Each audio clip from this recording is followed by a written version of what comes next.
ब्यास जी के तो ब्यास जी बड़ी तेज हवे। हां तेज ई तो रील पर के चुटकुला कहतड़े लोग के बुर्बक बनावतड़े।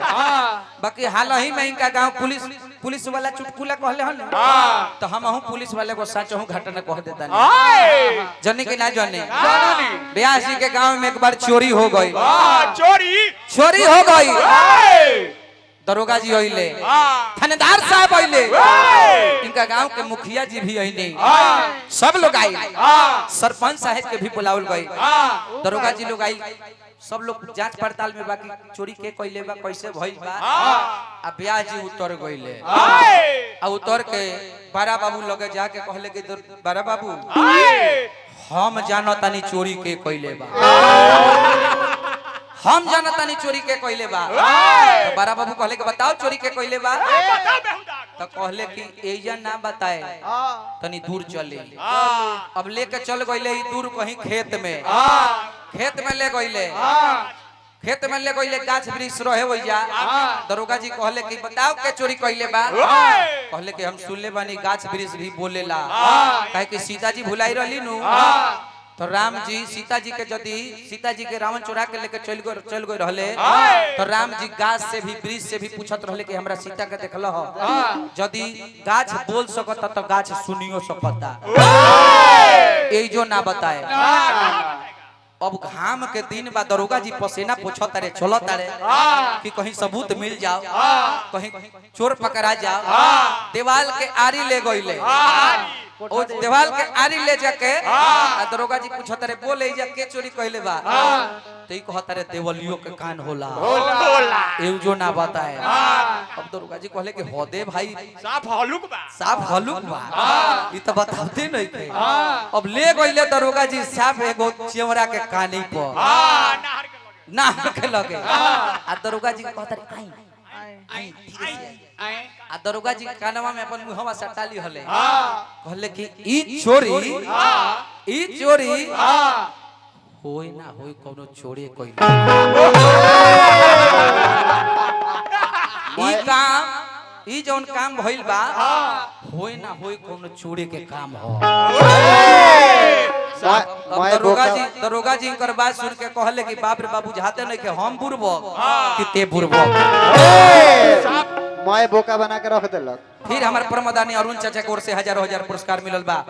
तनी अरुण चाचा तनी आ जाए, तनी रोगो रखे माला हम देवल चाहता नहीं। हरिओ तालियां मारी लो ताली। तनी माई के तनी को पचरा हमने गावे के बा। माई के प्रसादी निकाल के दे दो। प्रसादी नहीं का पचरा का भाग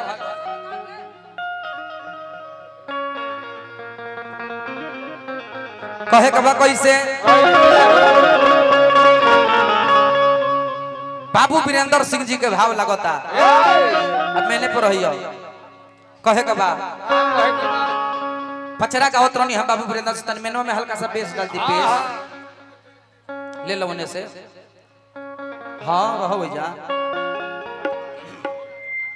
हेलो कहे कबा कैसे।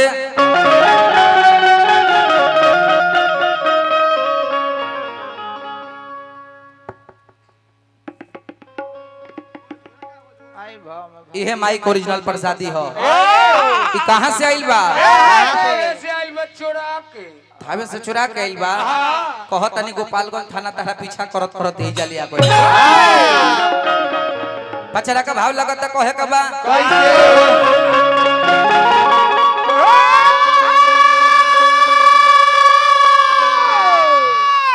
तो अरे काथिए के बाना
सिंह के घराना के कह तारा वीरेंद्र सिंह के घराना के तू हव आए ना ना भगलो आए अच्छा तारा ई वीरेंद्र सिंह के घराना के कहे में तारा हमरा से डर ना लगे तो लाज लगे लेकिन ना बोला वो छाप के गौ नहीं हम गावे नहीं तू तो मौगिनिया गौ नहीं गावे कहे के बा कैसे ए बबुआ तो काठिए के बनल बटवाई के मंदिरा बा काठिए के ला काठिए के बनल बटवाई के मंदिरा बा काठिए के लागो ना हो के वार काठिए के ला ना हो के वार काठिए के मरवा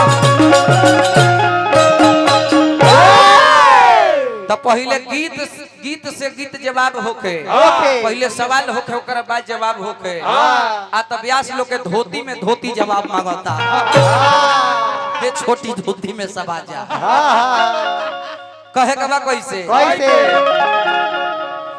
कि अरे अथला पथाल के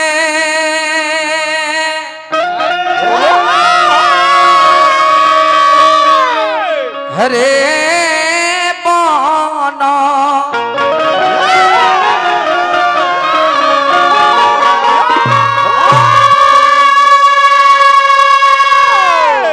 अरे आथला पथल के रे बानो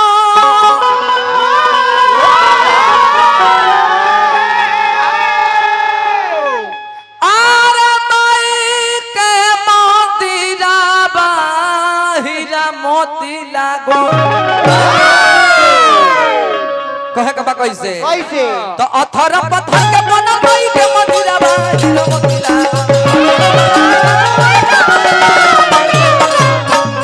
कैसे कैसे कैसे कैसे दिखाई भावे से भीख मिलेला महाराज हजार हजार पुरस्कार पहलवान चाचा देले बने तनी ओखर कम कर ब्याह गिन ना तो तुरंत हम मुसर डाल के चिवड़ा कूट दे पत्थर पत्थर के मन